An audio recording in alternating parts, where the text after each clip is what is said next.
여러분 안녕하십니까? 양영태TV의 양영태입니다. 오늘은 9월 3일 목요일입니다. 조선일보의 그 양상훈 논설 주필이 있습니다. 양상훈 주필이 아주 의미 있는 글을 썼습니다.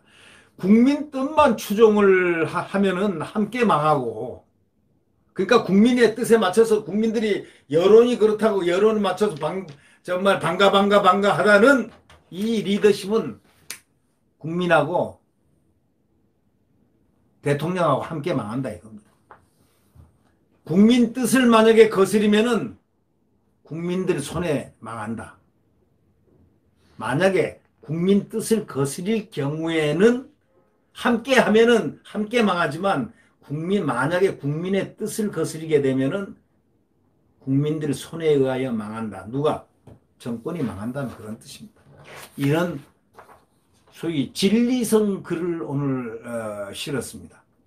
이 양주필이 오늘 그런 글을 썼습니다. 아주 좋은 글 같습니다. 그러니까 결국 뭐냐? 야당이 이제 새 당명으로 국민의힘이라는 생소한 이름을 결정했는데, 국민의힘은 옛날 노무현 시절에 많이 들어보던 시민단체 이름입니다. 근데 그 이름을 힘이 좋으니까 그 당명으로 아마 선택했겠죠.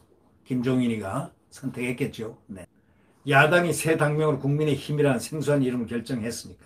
지난 총선에서 대패를 당했으니 이제 국민을 더 받들겠다는 그런 뜻을 담았다고 그렇게 생각을 하고 이 양주필은 전제를 깔고 얘기를 합니다. 한국에서 여당은 사람이 먼저라고 했습니다. 지금 민주당은 사람이 먼저, 대통령도 사람이 먼저라고 했습니다. 그거 맞는 얘기죠. 야당은 이제 국민은 힘이 있다 하고 국민의 힘 이제 외치기 시작했습니다. 국민이 전지전능해서 그들만 따라가면 만사형통한다는 그런 뜻 아닙니까? 국민이 어떤 존재인지 대해서 많은 얘기가 있지만은 정치인들은 국민은 바다와 같아서 정권이라는 배를 띄워주기도 하지만은 산산조각 내서 침몰시키기도 한다는 그 말을 자주 씁니다. 정치권에서는. 국민이 이렇게 배를 띄워주죠. 정권, 대통령을 이렇게 배를 띄워주기도 하지만은 때로는 파도를 일으켜서 산산조각을 내버리기도 한다. 이 얘기를 갖다가 이 정치권에서는 많이 쓴다는 얘기입니다. 선거에서 이기고 접은 정치인들에게는 실감납니다. 오늘까지 목에 힘 딱 주다가 투표 딱 해서 떨어지고 나면 말이죠. 배따락입니다. 그게 국회의원입니다. 말투가 목소리가 달라진다는 게 국회의원 아닙니까? 어제까지는 넙죽 그냥 엎드려서 절도 하다가 그냥 국회의원 딱 된 그 순간 딱 목에 힘이 들어가서 그걸 갖다 속된 말로 기부수한다고 그러죠. 국민이 무엇인지에 대해서 가장 잘 표현한 사람이 지금 이 예시를 하고 있습니다. 로마인 프루타크라고 하죠. 프루타코스. 그가 쓴 영웅전, 프루타크 영웅전 아시죠? 프루타크 영웅전은 어릴 때부터 많이 들어보셨을 겁니다. 그 영웅전에 군주가 국민의 뜻만 추종하면은 그들과 함께 망하고, 국민의 뜻을 거스르면은 그들 손에 망한다. 그런 구절이 나온다고 합니다. 이 국민은 정확하게 바로 그런 존재라고 생각한다는, 거기에 프루타크 영웅전에 나오는 국민에 대한 정의, 군주, 국민의 뜻, 이거는 요즘 국민의 뜻이 뭐냐면 여론조사입니다. 그때 여론조사, 그게 여론조사라는 게 하나의 그 좌표, 생각할 수 있는 그런 좌표는 되지만 그건 꼭 맞는 건 아니죠. 네. 예를 들면 집권여당 대통령에 대해서는 한 5점에서 10점을 미리 프리미엄으로 준다는 거 아닙니까? 집권을 했으니까. 대통령이니까. 그래서 -5 내지 10을 갖다가 감점하고 그걸 여론조사를 읽으면 거의 비슷하다라는 말들이 지금 대부분 많습니다. 옛날부터 전래 오는 겁니다.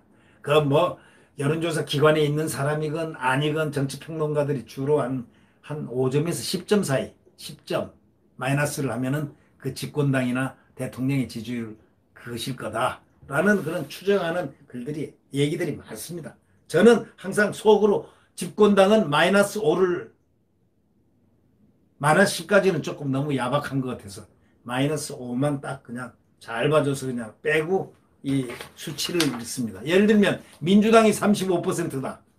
국민의힘이 31%다 하면은 국민의힘이 2% 이겼구나 라고 혼자 마음속으로 생각한다 이런 얘기입니다. 이 여론조사 군주가 국민의 뜻만 추종하면 그들과 함께 망하고 국민의 뜻을 거스르면 그들 손에 망한다는 그 구절, 이 양주필이 그 말에 동의를 하면서 거기에 관련된 이 지금 문재인 대통령을 지금 예시를 하고 있습니다. 지난 3년 모습은 국민 뜻만 추종하면 국민과 함께 망한다는 앞구절을 되새겨보게 한다고 딱 전제를 걸었습니다. 문정권은 여론조사 정권이라고 한다고 규정하고 있습니다. 심지어 한일 정보보호협정, 지소미아 연장 여부와 같은 군사안보 문제까지 여론조사를 했다는 것. 이건 정말 참 기가 막힌 얘기죠. 국가안보 문제를 어떻게 여론조사에 붙입니까? 자, 전쟁할까요? 말까요? 저 나라가 자꾸 미사일 쏴대고 이렇게 막 하는데, 여기 우리 돈으로 지어놓은 연락사무도 폭파했는데, 북한하고 전쟁할까요? 말까요? 여론조사해가지고 전쟁합니까? 아니지 않습니까? 국가안보는 적이 침략하면 바로 응전해서 부셔버려야 되는 거예요. 그게 전 국가 존립의 목표입니다. 승전이지 패전이 아닙니다. 패전하면 곧 죽는 겁니다. 네. 그러니까 이 국민 뜻만 추종하면서 지소미아는 국가 안보와 관련된 건데 이걸 여론조사를 했다는 겁니다. 얼마나 기가 막힌 얘기 아니겠습니까? 정부가 이 문제를 여론조사에 올린다는 것은 수학 미적분 문제 정답을 여론조사 회사에 물어보는 것과 같은 거다 이거죠. 능력이 없고 자신이 없으니까 여론에 기대려는 것이겠지만 국민의 뜻만 추종하면 그들과 함께 망한다는 구절이 바로 거기에 적용되지 않을 수가 없다라는 얘기를 이 양주필은 하고 싶은 겁니다. 지금 국민의 책임 있는 그 공중과 무책임한 대중 그 두 얼굴을 하고 있습니다. 책임이었죠. 국민이란 거는 공중과 무책임한 대중의 두 얼굴이 가 있죠. 공중 퍼블릭도 퍼블릭이지만 한편으로는 대중 매스가 돼가지고 두 얼굴을 하고 있지 않습니까? 전쟁터에 나가 목숨을 바치는 청년들도 국민이고 이대로 가면 회사가 망할 것이 뻔한데도 월급 올려달라고 외쳐 파업하는 노동자가 있다면 바로 그 노조원도 국민 아닙니까? 대중의 특성은 바로 이기주의입니다. 황금알 낳는 거위의 배를 가르자는 것이 대중입니다. 대중은 우선 좋은 걸 추종합니다. 국민의 뜻만 추종해가지고 국민 표를 받으려는 정치 세력은 그걸 포퓰리스트라고 그러죠. 국민의 뜻이 무엇인지 잘 알고 있습니다. 그래가지고 막 퍼줍니다. 베네수엘라 보십시오. 막 퍼줘가지고 지금 어떻게 돼 있습니까? 그 대신 그들은 권력을 유지합니다. 막 퍼주고 돈이 없으니까 국가가 배급도 주고 하니까 정말 겁납니다. 겁나. 베네수엘라 될까봐 걱정됩니다. 네. 그러나 대한민국 국민이 지금 성숙돼 있기 때문에 대한민국 국민이 지금 정신을 바짝 차렸죠. 저번에 부동산 할 때 그 외침 보십시오. 그게 지금 코로나 때문에 이렇게 눌려져서 그렇지 코로나만 조금만 이제 괜찮아져 보십시오. 스프링들이 그냥 여기 스프링 저기 스프링 튀어나오면 걷잡을 수 없습니다. 바로 이것을 176석이 알아야 됩니다.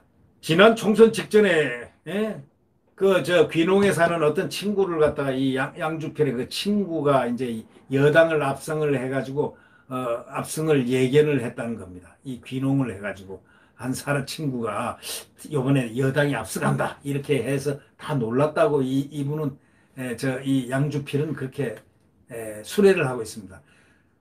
동네 노인들이 이런저런 명목으로 한 달에 50만 원 안팎을 정부에서 받고 있는데 이장이 야당이 이기면 그 돈도 없어지고 재난지원금도 안 나온다 하자 분위기가 확 달라졌다는 겁니다. 그러니까 아유 시골은 전부 다 이건 달라졌다는 겁니다. 아니 노인들이 50만 원씩 이런저런 명목으로 받는다는 겁니다. 이런저런 명목으로 50만 원 받는데 자식들은 50만 원 아니라 10만 원도 주는 자식들이 없다는 거 아닙니까?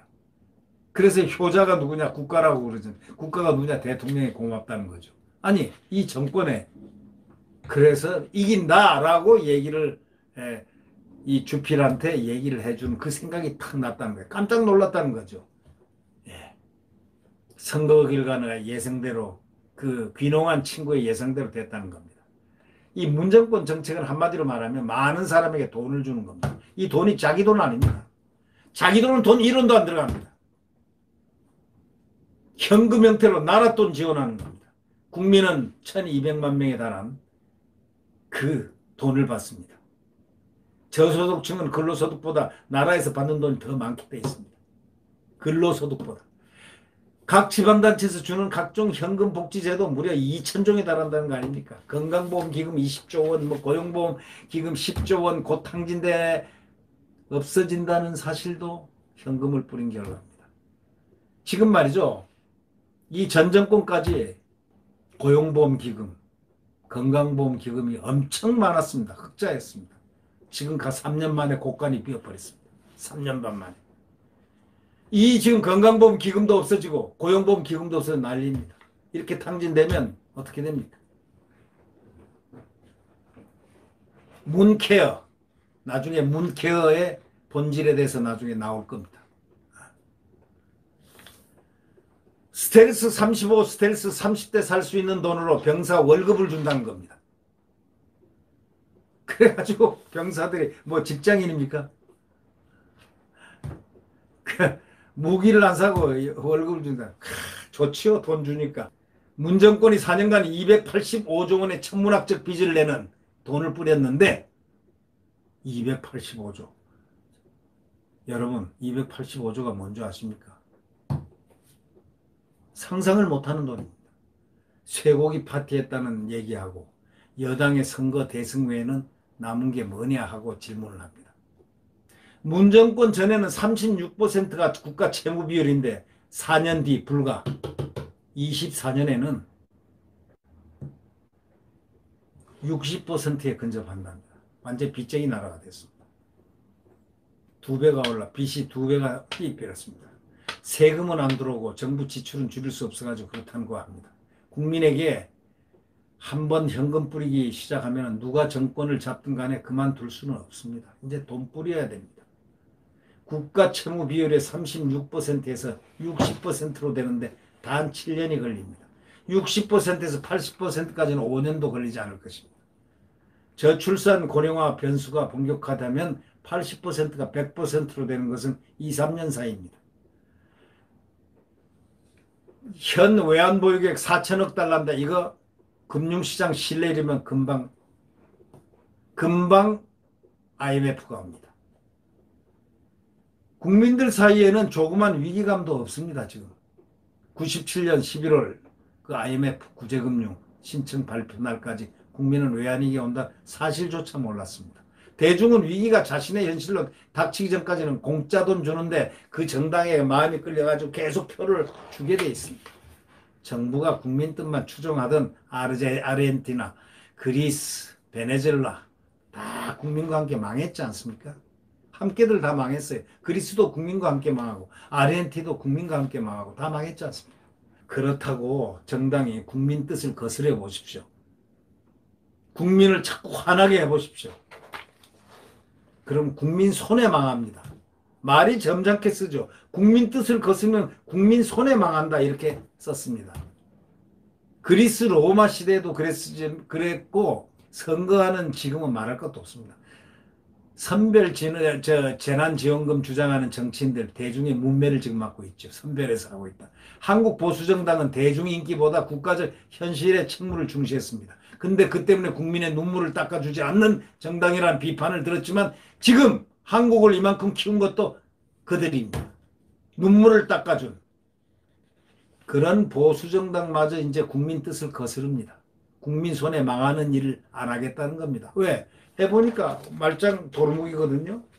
해보니까 이거 손해만 봤다 이거죠. 176서서 가장 모욕적인 민주주의 사회에서 있을 수 없는 모욕을 당했다 이거죠. 법사위원장, 상임위원장 자리 하나 몫으로 있는 야당목까지 뺏어가고 18석을 다 도리해버렸다. 그리고 제 맘대로 수틀리면 법을 만들어 땡땡땡땡땡땡땡땡 부동산법 땡땡땡땡 공수처법 구속산법 땡땡땡 또 말 안 들어? 파묘법 다다다다 파묘법 냈습니다. 또 어떻게 다 할 줄 모르죠. 이런 식으로 하겠다는 것. 그러니 야당인들 가만히 보다 보니까 바보 되겠거든. 아, 이제 국민 손해 망할 일 안 하겠다. 선거에서 지면 모든 게 허사니까 뭐 말릴 수 없죠. 뭐. 이제 2차 대전 예를 들었습니다.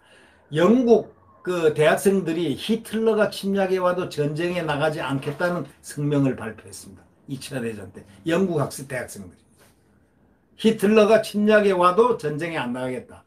프랑스 국민들은 독일 반격이 두려워가지고 제 집 부근 기지에서 전투기가 이륙하는 것을 막았습니다.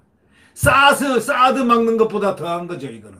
에? 국민 뜻을 거스른 정치인이 있었던 영국은 싸워서 이겼습니다. 국민 뜻을 거스른 정치인이 있었습니다. 처칠. 그러한 국민들이 있음에도 불구하고 전쟁에 이겨야 된다. 국민 뜻을 거스르고 전쟁을 해서 영국이 승리했습니다. 처칠. 그래서 윈스턴 처칠. 웨스트민스터 사원에 지금 묻혀있지만 말이죠. 훌륭한 국민 뜻을 거스렸죠. 히틀러가 침공해와도 자기는 전쟁 안 하겠다 한 그 대학생들. 그렇게 했어도 국민들이 그렇게 했어도 아니야, 나라는 내가 지킨다 하고 정치인은 그게 진정한 정치인이죠. 프랑스는 곧바로 항복을 했죠. 국민은 늘 위대하지는 않지만 비겁한 경우도 있습니다. 결국 용기 있는 리더십이 문제입니다. 그래서 대통령을 뽑는 겁니다. 왕이 있는 것이고 수상이 있는 겁니다. 우리는 어떻습니까? 이 양상훈 주필은 이렇게 합니다. 우리는 완전한 실종 상태다. 이렇게 말미를 칩니다. 저는 질문을 오히려 던지겠습니다. 우리는 어떻습니까? 국민 여러분 생각할 때 어떻습니까? 용기 있는 리더십인데 대한민국을 지키기 위해서 용기 있는 리더십이 문제인데 우리는 완전한 실종 상태다. 이렇게 양상훈 주필은 결론을 맺었습니다. 그럼 저는 질문을 드리겠습니다. 그럼 우리는 어떻습니까? 용기 있는 리더십 있습니까? 그렇게 질문을 한번 던져보겠습니다. 저는 우리는 완전한 실종 상태다 라는 얘기를 양상인 주필의 말로 대신합니다. 그러나 저는 질문을 합니다. 국민 여러분, 결국 용기 있는 리더십이 문제인데 우리는 용기 있는 리더십이 있습니까? 없습니까? 네, 바로 그 질문을 한번 함께 공유하며 던져봅니다. 네. 구독 버튼과 엄지를 눌러주시면 감사하겠습니다. 아침마다 제가 하는 얘기가 있습니다. 내일 태양은 도도히 떠오른다. 제 시각에. 그러나 해가 뜨기 바로 직전, 일출 직전에 새벽 5시 그 추운 겨울, 그 칠흑 같은 암흑, 그 시간에는 너무나 사품 끝에서 온몸이 쑤셔가는 살을 에이는 듯한 추위가 옵니다. 그러나 조금만 참아. 그러면 도저히 태양은 다시 떠오른다. 예, 아침에 곧 조금 기다리면 암흑의 세계에서 광명에 또 이글거리는 태양이 대한민국의 헌법이 녹아나는 대한민국의 자유헌법, 자유민주주의와 시장경제가 움틀고 또 대한민국이 과거처럼 번성하는 그러한 나라, 마음 편하게 일하면서 코에서 흥얼거리는 음악이 나오는 그러한 나라가 태어날 것이라고 다시 올 것이라 확신합니다. 네. 구독 버튼과 엄지를 눌러주시면 감사하겠습니다. 안녕히 계십시오.